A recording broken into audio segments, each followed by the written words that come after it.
বান্দরবনে ড্রাগন ফলের পাশাপাশি জনপ্রিয় হয়ে উঠেছে আম, কলা, লিচু, কাঁঠাল, আনারস, কমলা, বরই, মাল্টা সহ দেশি বিদেশি মিশ্র ফলের বাগান। বান্দরবন থেকে বিস্তারিত জানাচ্ছেন এইচ.এম. সম্রাট। আমি এই মুহূর্তে দাঁড়িয়ে আছি বান্দরবান সদর উপজেলার বাগমারা জামছড়ি এলাকায়। আমি এই কৃষি উদ্যোক্তার মিশ্র শস্যের বাগানটা যদি একটু আপনাদের দেখাতে চাই। এই মিশ্র শস্যের বাগানে ড্রাগনের পাশাপাশি বিভিন্ন ফলের আবাদ করা হয়েছে।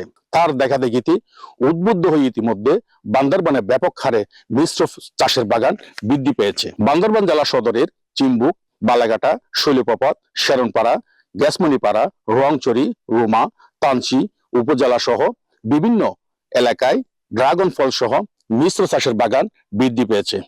আমি যদি একটু এই বাগানের উদ্যোক্তা মংবাবুর সাথে কথা বলতে চাই। মংবাবু, আপনি আপনার এই মিশ্র ফলের বাগানে কি কি ভ্যারাইটি চাষ করেছেন?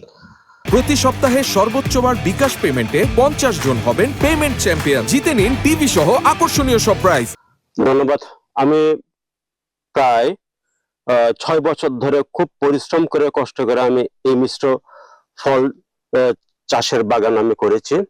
এখানে প্রায় 10 ধরনের ফল আমি চাষাবাদ করেছি।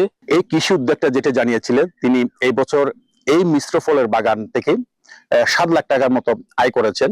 পুরো বছর বিক্রি করে তিনি 18 লাখ টাকা পাওয়ার স্বপ্ন দেখছেন। তার দেখাদেখিতে বান্দরবানে ইতিমধ্যে ব্যাপক হারে বৃদ্ধি পেয়েছে ড্রাগন সহ মিশ্র ফলের বাগান। এইচ.এম. সম্রাট, নিউজ 24, বান্দরবান।